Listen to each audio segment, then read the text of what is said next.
Hello and welcome back to the HeroesHype Amateur Series Beta Finals. We are in the middle of the semi-final match between Goon Squad Inc. and Plato Some Tangos, with Goon Squad up 1-0. Indeed, Gilly, we've seen a lot of 2-0s so far in this tournament. Not all, but quite a few. So I'm interested to see whether we'll see that again. I know that these are both quality teams that we've seen do some amazing things in the past, so I would not be surprised if we go to 3 games in this series. But certainly a convincing start from Goon Squad. Yes, for sure, and we already have the draft started, and there's already an interesting ban coming out from Plato, but not one that is unexpected, as they're going to go ahead and ban a new Barak out from the Goon Squad. They do not like playing with beetles. They think beetles are gross and yucky, and they don't want to play with them. Goon Squad answering with an interesting ban. They're gonna take away Illidan, which we did not see in that previous match, but certainly somebody who we know can really devastate.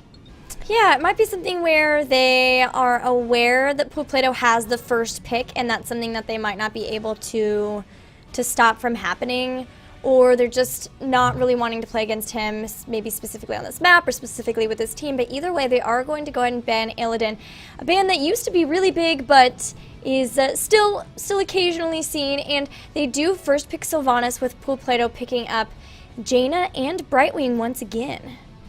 Those are great heroes on this map. Jaina, of course, has great burst damage and can do a lot of damage on an area like one of these temples that we're going to see here be so important on Sky Temple.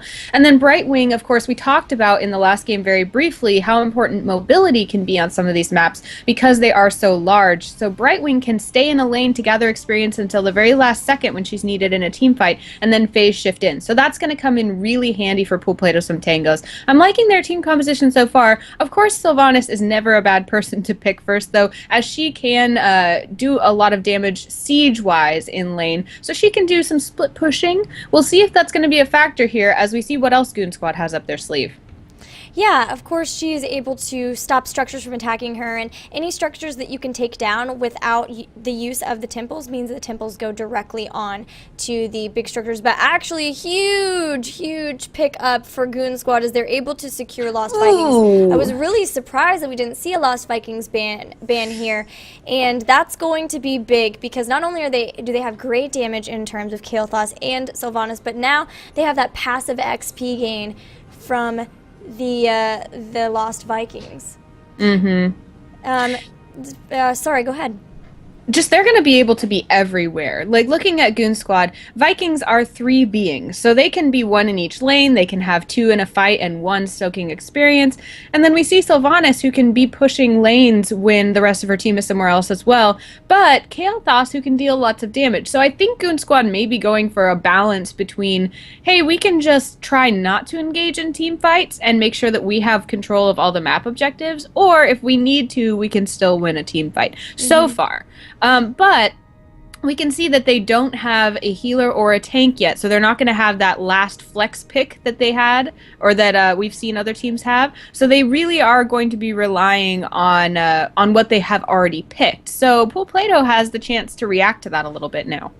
Yeah, they're grabbing Tyrael. They now have their tank and their support, so they're pretty set. We might see them go for another tank here because, like I mentioned before, Tyrael is not super tanky, but if they have a good setup and a good heal system in place, which they do with Brightwing and especially with Tassadar, now they definitely don't need another tank, as Tassadar, his shields can enable Tyrael to function more as one of those tanky warriors, but he's still, like we mentioned before, does a lot of damage.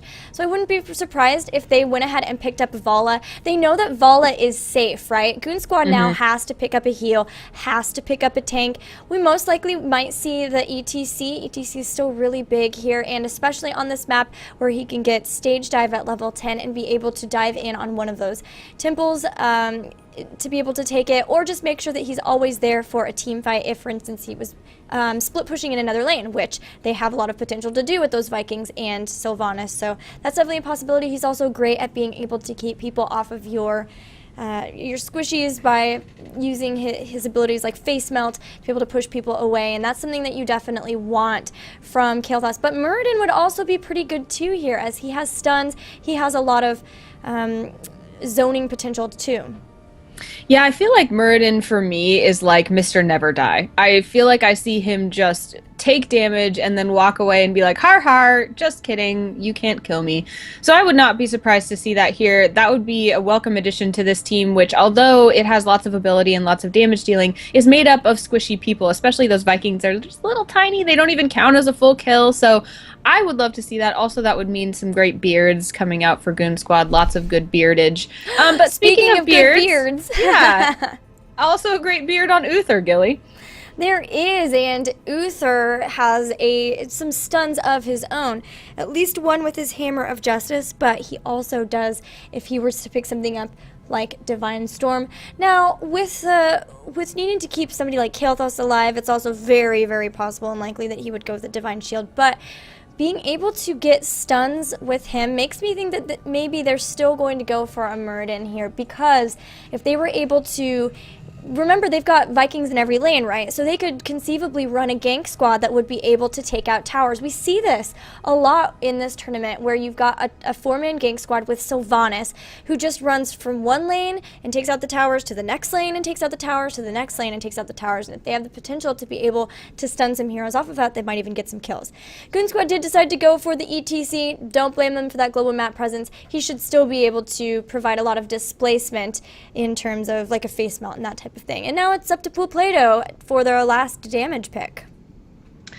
Interesting. So if I'm Plato, I'm looking at this and saying, all right, what am I going to do? Because I know that Goon Squad is going to be all over the place. I know that they're going to be able to, like you said, have this roaming squad that can do all sorts of damage to me. I do have Brightwing, which means I can get places quickly if I need to. I do have Tassadar, which means I have some good vision potential. I have a good initiator in Tyrael. So what do I need to seal the deal? Gilly, what would you pick?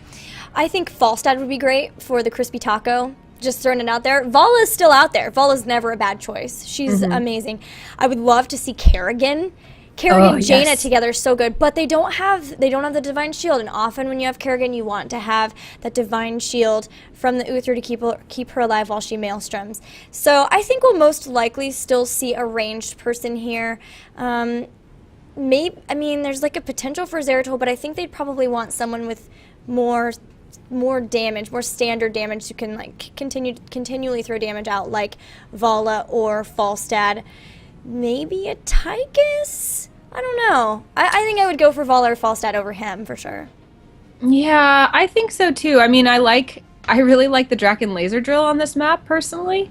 But ooh, yay! They picked the Kerrigan. Okay, now that is going to be fun. So like you said, the concern with Kerrigan is that she, being a melee hero, it can be hard to get in, do your damage, and get out as Kerrigan. So they're really going to have to protect her. We do have Tassadar with some shielding, but what else do you think they're going to have to do, Gilly, to make sure that she survives long enough to do enough damage to make a difference here? I think we will maybe see Brightwing pick up Protective Shield, although it's at the same level as Promote, and we know how everyone loves Promote. But I think the idea will be that they'll be able to grab somebody, pull them in, and then from there, Tyrael can even judgment them, or vice versa. And then from there, Jaina and Kerrigan can just wail on them until they take them out. So another composition where they're just going to be trying to take somebody out really, really quickly. Like you mentioned, Tassadar has shields. Those will be really good and integral in keeping that Kerrigan alive.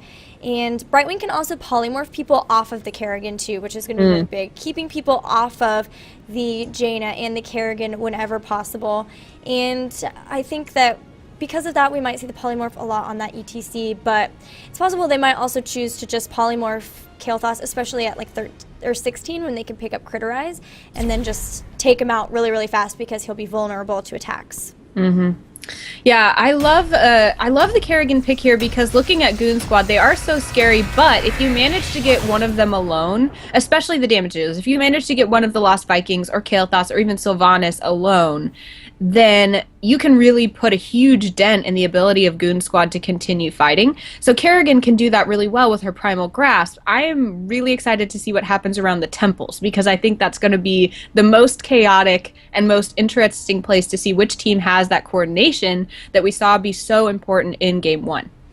I'm wondering if they're planning on setting something crazy up, like an Emerald Wind into the Maelstrom, where like she maelstroms and they start to run away, and Brightwing's like Emerald wending them back to them. But that really sacrifices the amount of heals they have, because they won't have that blink heal. So maybe not, we'll have to see. But we did have Emerald win last game, so it's definitely a potential. Now it does look like the teams did switch sides on us, so this time it is the Goon squad in blue. I'll go ahead and introduce them, with Yoda playing Kael'thas, Get Up on Uther, Boss Floss playing ETC, Go on Sylvanas, and Hosty will be playing those Lost Vikings. And wearing red, we will have Pool Plato some tangos. That will be Lyricals on Tassadar, Apollo playing Jaina, Charm will play Tyrael, King Plato will play Kerrigan, and Fabs will be on Brightwing. Well, it looks like right at the very beginning, people are pinging all around that watchtower, and we'll have to see if they actually both go and try to fight there. It looks like for now, Goon Squad will, and they definitely have the body advantage, as they've got 3 little Vikings running there. Oh, their little pajamas are so cute. Oh, the pajama Vikings! Ugh, that's got to be one of my favorite skins. It's so cute, it's disgusting. It is indeed. Apollo and Lyrical's already throwing a lot of damage on them, but they heal up rather quickly. And here is what we were expecting to see. They're going to start splitting up, at least taking for now mid and top, which is going to allow the rest of Goon Squad to be able to go bot. And they're going to be looking to take the towers, and then they'll rotate around with the Vikings. But Hosty's got to be careful, because that means that he has to make sure that he keeps those Vikings alive as long as possible, because they're the only things they're soaking damage. Absolutely, and Hosty was in danger, and remember that player, Hosty, is having to keep control of 3 heroes as opposed to 1, so that is the challenge, that is the drawback, if you will, that balances out the Lost Vikings. So sometimes you'll see them kind of look like, derp, what am I doing? Because the player is looking somewhere else. We now have a severe party lane going on in the bottom, Gilly. Yeah, so Pool Plato actually rotating down to deal with this, and I really like the way they've set up their laning phase, because they've got Tassadar versus some of the Vikings on top, and then Brightwing versus some of them on mid, and Tassadar and Brightwing are very, very great laning champions. They're so good at solo laning, so that's going to be really difficult for the Vikings to, they'll really have to be watching the Vikings to make sure they don't get caught out in especially in something like a Psionic Store. But already we have the first temple phase coming up. It will be top and mid, and for now both are being held by Pool Plato. Yeah, Pool Plato managed to grab those first few shots, so whatever happens here, they did manage to grab those. Looks like we'll have an engagement around the mid-temple. Kerrigan trying to use that Primal Grasp and will get a kill on Kael'thas. Get Up also getting very low, but Kerrigan can't manage to pull him back yet. It looks like Pool Plato will take that mid-temple, and the top temple is still being held by Lyricals, who is, you know, having to deal with all these mercenaries all by himself, but that doesn't matter. The shots are going off. Once again, we're seeing a domination in terms of vision by Pool Plato, because they've got that taskbar with Oracle, as well as the scouting drone on Brightwing. Both also took promote, so they're really going to be great in laning versus those Vikings, and that's going to be super useful to them in being able to say, okay, the rest of the heroes can go and deal with that big push like we saw at the beginning. Now both of the temples are almost done. That mid one is firing its last shots. I think it was about even, but now Yoda getting really caught there from Apollo and King Plato. That is the power of Kerrigan and Jaina together. They deal so much damage, and when one pulls in, the other one can slow them, so that even once they're not stunned, it still takes forever to get away. Absolutely, and we see again these teams paying a lot of attention to the lanes even as they're engaging. We have an engagement in the top lane. Kerrigan looking to get a kill on Boss. Oh, Boss Floss will get stunned and will go down. Like you said, the Kerrigan into Jaina damage is just so devastating. So that 4-man gang squad for Pool Plato is happening up top. In the meantime, Fabs on Brightwing being able to push this bottom lane while only Hosty is there to defend. Mid lane, we don't have anyone from Pool Plato, so they're losing a little experience there, but right now they're about a level ahead in experience, which is interesting considering that the Vikings are playing for Goon Squad. Yeah, Pool Plato playing this so well, knowing exactly how to deal with the composition that Goon Squad has, making sure they have good, solid heroes who can lane against those Vikings, while the rest of them are able to stop whatever push that the Goon Squad decides to have. They even have their level 7 talents, and look what they've grabbed. They have Mule on Tassadar, so even when the Goon Squad is able to pick up a tempo and get some kills on or get some structures low, they'll be able to mule it right back up. So that's something that Goon Squad needs to be aware of as they start to take down structures. Oh, Lyrical's getting very low. They will pick up the kill on him. Yeah, that is the challenge, as we now see 4 heroes getting together for Goon Squad as well. They're going to be hanging out here in the top lane. Charm's going to take over looking for experience soak here in the top lane. We have Kerrigan and Jaina grabbing the Siege Giants in the bottom of the map. That is going to be the first mercenaries, if I'm not mistaken, but soon that will be followed by Bruisers on behalf of the Goon Squad as Boss Floss and Yoda look for those on the other side of the map. Well, it looks like Olaf went down in mid. Kerrigan was able to pick up that kill, and like you mentioned with the Bruisers, teams often will get them at this point in the game because the next temple that spawns will be the bot, and that means that you've got a good push happening on top while you are at bot, so you can hopefully be able to get some tower damage from there. Now, a lot of damage coming out from Pool Plato, and Eric, the next Viking, is going to die. Remember though, each Viking kill is only a quarter of a normal hero kill. We do see great positioning here from Pool Plato. If you can manage to keep a team behind that line in the lane, that's going to be really beneficial for you if you have one person standing on the temple. Now, Lyricals is just taking care of these mercenaries standing on the temple, looking to get all of these shots while the rest of his team zones them out from being able to get in. There's a huge bottleneck on this bottom temple, which is why positioning is so important. Yes, indeed. It's really difficult to engage into or out of. Once you're in it, it's very difficult both ways. So every other temple has a multitude of ways you can get into it and out of, but that, like you mentioned, there's a huge bottleneck on that bottom one. Now, there's a pretty good push going on top for the Goon Squad. Apollo's going to come through here and go ahead and stop that. And for now, it looks like Goon Squad are going to opt to push on bottom as they do have those giants up. They would like to be able to help it push because they really need to get some structures down, get some laning experience, as their opponents already have picked up their heroic abilities. Absolutely. So I think now we're going to see Pool Plato being open to, if not looking for, engagements. But we have many members of Goon Squad looking for a kill. They are going to take down King Plato. Fabs is also getting very low, although we see a response where Kael'thas does fall. Goat also getting very low. This water elemental is chasing, but does get stunned itself and will go down before being able to do any more damage. So we do see a lost Vikings as well as Kael'thas kill. Only Kerrigan going down for Pool Plato. Yeah, Kerrigan was caught out just a little bit, and because of that Uther and the ETC, they definitely have some good stun potential, as well as the one from Kael'thas too. So they really have a good potential to catch somebody out if they are roaming around and somebody is a little bit out of position.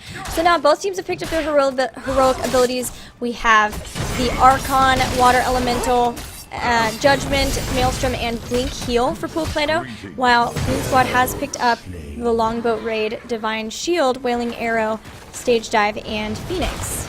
Yeah, I really think that that last engagement was probably not the engagement that Pool Plato wanted, because they had their heroic abilities early. They wanted to get a big advantage in that team fight, and they didn't manage to do as much as they probably would have liked.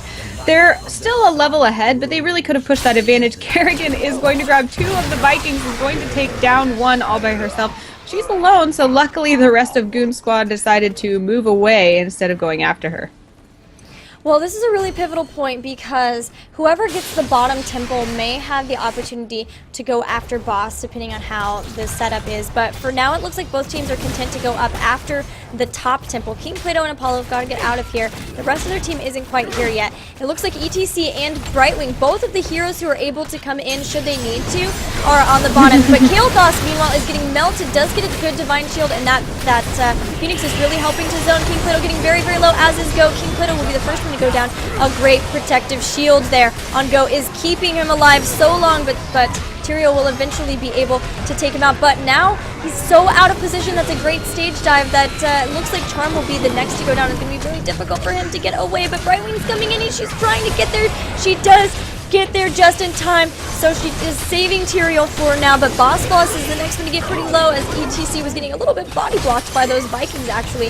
And through all of this, only nobody has actually gone down. I think one went down, is already up, but it's only Sylvanas and Aether up for the Goon Squad. Yeah, Kerrigan did go down, but has already respawned, so she's going to be back in the game. She looks like she's heading toward the bottom temple, as are the rest of Goon Squad. So they couldn't grab that bottom or that top temple. They're looking to maybe grab the bottom. King Plato is going to be there, but probably can't defend herself against this this onslaught. She's going to Maelstrom to try to get out. Will it be enough? No, she is going to get stunned and go down. So a little bit of a ham play from Kerrigan there, which I fully understand as a Kerrigan player myself. As a ham Kerrigan player, yeah. Yeah. Really good Phoenix from Yoda is going to help zone out that Lyricals from being able to do too much as they start to go and try to take out this fort. They do have Sylvanas, so that's definitely going to help, as will the temple structure. And remember that if you can push while a temple is going, then you definitely should, because any amount of shots you can save on a certain structure means that they will go on something else. Vikings are going down everywhere. We have an engagement in bottom as looks like Plato are trying to stop Goon Squad, and there is a judgment onto the ETC, but that's a great wailing arrow as well. They're really following Get Up. He is so low on mana and will go down. He had already used his, he had not used his Divine Shield. I'm not sure why it didn't go off. I guess he didn't have enough mana, but that means ETC will go down as well without any heals, and that means that Plato are going to be able to pick up these forward giants, maybe even go after boss. Ooh, that would be risky, but possible. They have 16 seconds until Uther is up, about 20 till ETC is up. They are going to look for this boss, which is so risky on this map. They only have 7 seconds till Uther is up. Ooh, I don't know, Gilly. They have been very dominant in team fights, but will they be able to defend the rest of Goon Squad who are coming in only one at a time, though, which isn't a great way to engage. Looks like they will grab the boss, so the hesitation from Goon Squad, not having enough coordination to jump on that all together, not having enough team members up at the same time. Having that boss at this point in the game is a huge advantage. It is going to push in the bottom here, and we see Goon Squad looking to respond to that by defending with 4 players, while the rest of Plato is looking to push in the top lane. Only some Vikings are there to contest, and they are going to be short work for Kerrigan and Tyrael, who are following them through this top of the map. You know, ETC could have stage dove in there, but they didn't really have vision of the boss to know how low it was. And you definitely want to stage dive in just in the nick of time to try to be able to take it out with the team right behind. But they knew that their opponents were almost to 16, so losing any heroes there would have given them the 16. But now they have it anyway, and here they are trying to take out this top. At least the towers in the gate. They may leave after that, as they don't want to get caught too far forward, especially as the next temple is spawning. Yeah, I think what's really cool about the Kerrigan-Jaina combo is this kind of you can run but you can't hide mentality. We see them multiple times throwing things behind gates. Like we saw one of the Vikings just now go down because Jaina was able to throw her damage behind the gate. Kerrigan can Primal Grasp and pull someone right up against it so damage can be done to them and vision can be seen through there. So I love seeing that. We see Fab's Charm and Apollo waiting for something top here. They were looking for maybe a gank. Nobody's coming. They're going to give up on that. They do have control of the top temple at this point. Lyrical's holding it down again. He's been the temple king for this game so far. Yeah, it looks like they want to go back in and try to push down this keep here, make sure that they get it with that temple. But Floss and Get Up are starting to come back, as is Yoda. This does mean, though, that they're keeping Goon Squad in their base, which is something that is really frustrating because, look, there are some Merc camps that they maybe could have gone and gotten because they knew that their opponents were up here at this temple. But because they forced them to go back, they made sure that those Merc camps weren't taken. Such a cool idea. Absolutely. It looks like they will retreat from this temple as the last shots are being fired, so they were able to take all the shots from that temple. Now we see grouping up from Goon Squad, who are here pushing in the top lane. Get Up grabbing that vision. It looks like we'll see a big engagement here, Gilly. Yeah, it looks like we will. We'll wait for the judgment from Charm, as that will definitely be the start to it. For now, both teams are 16, so this, if Goon Squad wanted an engagement, around here is going to be where they will want it, before their opponents can get those level 20 talents. Looking at the talents really fast, we do have Numbing Blast, so Jaina is looking to be rooting, that also goes with the Deep Chill that she got at 1, which increases the slow, so it's something that's really useful off of the pulls from King Plato. It looks like the engagement's about to start. Charm's still not going to jump in. Did get Blood for Blooded, but still has plenty of health here, and there are 2 Blood for Bloods on the side of Plato, as well as Criterize. So whoever's polymorph, that's gonna be who they try to attack, as they will be taking more damage. Brightwing is still in the bottom lane, looking to defend as well as soak up some experience. So I have to wonder if maybe we're seeing Pool Plato try to bait some abilities out before they go engage with Brightwing, but so far they're losing a lot of structures. This keep is about to go down, and they haven't really convincingly engaged. There is Brightwing coming in, so will we see the turn now? It looks like they're starting to get aggressive, but the tower and the fort have gone down. There is the damage. They've decided to turn and kill now. We will see Lost Vikings go down. Nobody dead yet, but King Plato getting so low. Maelstroms, but then dies. We see the stage dive coming in from ETC. Boss Floss, though, getting very low, but not before. Charm also gets very low. Tyrael will fall. Apollo might be next, but we do see 4 members down already for Goon Squad. But there's only one remaining Tassadar on behalf of Pool Plato. He will have to retreat backwards. So there was a winner in that fight, but it wasn't a convincing one. Both teams losing lots and lots of members. Yeah, that was a crazy fight. So close. It does look like Hosty's gonna have to try to deal with these promoted minions. Tassadar and Brightwing doing a really good job of every time they leave a lane, just making sure to throw out their promotes so that they are having a really good solid push in one of the lanes. Now we do have the next temple phase, and it's going to be bottom and top. So for now, top's going to be held by the Goon Squad. Pool Plato going to go to this bottom with Lyricals, as they're still waiting for a lot of these team members to go ahead and respawn, but there are merc camps on the map as well. Looks like Kael'thas might be coming in, maybe even to contest, or at least just get experience off of this huge minion wave. Remember that they're down a little bit in levels, and level 20 is where the big storm level talents happen, so that's not something that you want to try to get too behind on. Yeah, it looks like the rest of Pool Plato is coming to join in that bottom lane, so that's going to make it tougher for someone like Yoda to engage on that bottom temple. They want to hold that one, but it looks like no contest so far on that top temple that's being held by all 3 Vikings. What do you think that we are going to see as both teams are approaching 20 very rapidly? Are we going to have time to see an engagement while one team has 20? I don't think so. I think they're both going to hit 20 at the same time, so that's going to mean very even desire to be aggressive.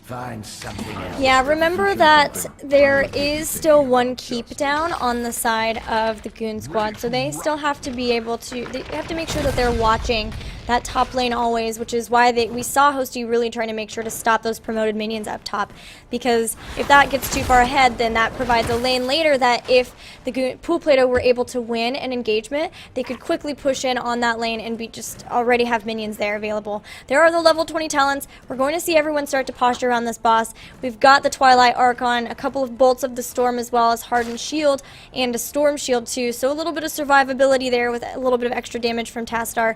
Meanwhile, we've got the Ragnarok and Roll, the Redemption, and a couple of bolts of Storm and the Storm Shield as well, so still more survivability and placement. Wow, Goon Squad is burning this boss down, Anna. But Charm knows it's happening and maybe looking for the steal. That can be so dangerous in this little area. Will they be able to? Oh, it's only a sliver left before the boss gets taken by Goon Squad. Everything is devoted to grabbing this boss. Oh my gosh, Pool Plato is burning down members of Goon Squad so fast, and the little tiny red piece is inching forward on capturing the boss. Hosty trying to hold it down just a moment longer, but it looks like Pool Plato will be able to steal that boss at the very last second, and that's why that boss is the most dangerous one to take in this entire game, Gilly. Do you know what Pool Plato like, Anna? What do they like, Gilly? They really like when everyone sits together in a group and groups up. Do you want to know why? They've got Maelstrom, they've got Jaina, they've got an Archon, and that's really, really frightening when everyone's standing together. Archon deals splash damage. Jaina, of course, throws a ton of damage out. Maelstrom's going to deal a ton of area damage too, so that was a perfect place for them to engage. Even with Tassadar being just a little bit behind, they were able to go in that. They are going to win this game. We're going on to game 3 in the semifinal. It's not going to be a 2-0, and I am so pumped. Oh my gosh. I cannot tell you how many times I have seen that particular boss on this particular map be the deciding factor in a match. And I love it. Did you see how tiny the piece of red was on that capture bar? I thought they had it. I thought they had already gotten it. That's how small that red piece was. I know, and I love when the boss turns. I love stealing the boss. I think it's so much fun. I think I really like playing this game aggressive, so seeing it just remain red for that long, I thought maybe I was being overly optimistic, because I always like to think, ooh, everything could turn around, and this time it actually did. I can't believe it, but that was amazing. And that choice was what turned the game around. So now Goon Squad is looking at that and wondering to themselves, was that the right choice? And we have to ask ourselves, okay, if they had not chosen to go for that boss, would they have had the pushing power they needed to be in that game? I don't think they had to take that boss. There are some cases where a team, that's the only advantage they could take. They have to get that or the game's over for them. I don't think that was the case here. Well, if you looked at their keep, though, it was super duper low. It had like this much health left, a tiny bit. So like if they didn't get the boss, they had to at least defend it if their opponents went for the boss. Did they have to start the fight? Like, no. I don't think so. And I totally agree with you on that. But I think they did at least have to posture around it. I think maybe it was a little bit preemptive to go in, because remember, you're going to be taking damage. So I think you're right for sure. It's something that maybe they're going to look back and say, okay, maybe we should have been a little bit more patient, like you said, and waited until either their opponent started the boss or they were able to force some sort of team fight where they would have been able to go get the boss in a safer position. I think they at least knew that they had opponents up at the bruisers, but it's not as far as you think it is to there. And it's one of those tough decisions. They know that their keep is super low there. They don't have a mule like their opponents do. They had to at least defend it. It's definitely tough, but there's a lot of area effect splash damage from Plato. I think you're absolutely right that Goon Squad was looking at this and knowing correctly that they had to be aggressive, because the later in the game they went, the more that damage ball was going to just be devastating. So I think you're right that they knew they had to be aggressive. I think that they're probably regretting the choice to go for the boss at that particular moment with that much ferocity and that much commitment, because Charm, I think they knew that Charm could see them. I don't know. But Charm saw them, and then because Brightwing has that mobility and can phase shift in, Charm and Brightwing were able to interrupt long enough that the rest of the team had the few seconds left that they needed to come contest that. And maybe at that point, that's where Goon Squad would have had to say, okay, we're not going to win this, let's back out. Because I think it was pretty clear once we saw the Maelstrom come out that there was no turning back. Yeah, and Tassadar went in, and I think they thought that, okay, or not Tassadar, Tyrael, I think they thought, okay, we can take him out fast enough, but he had Hardened Shield, he had his own shields from Retribution. Like, it wasn't as fast as they quite needed it to be to take him out before the rest of the team was there, because Tassadar was still a little bit behind. But I did think it was funny, though, you kept seeing hero slain, because of the Lost Vikings, and like then the Vikings went into the boat, and then they came out and they were still trying to stand on it with all three of the Vikings, and then they died, and then Uther came back with Redemption, and they were like, he was still trying, everyone was still trying like mad to get that boss, but just wasn't enough, and then Uther died, and then from there, GG, it was game. They were pot committed, they had to, which, man, that was cool. Thank you both teams for that fight. Those are the kind of fights I love watching in this game, and going to a Game 3 is always really fun, Gilly. We will see Game 3 in a best of 3 between these two teams to find out who will face the plays in the grand finals of the HeroesHype Amateur Series BetaFinals. That's right. We'll take a short break. When we come back, we'll have that game for you. See you guys in just a bit.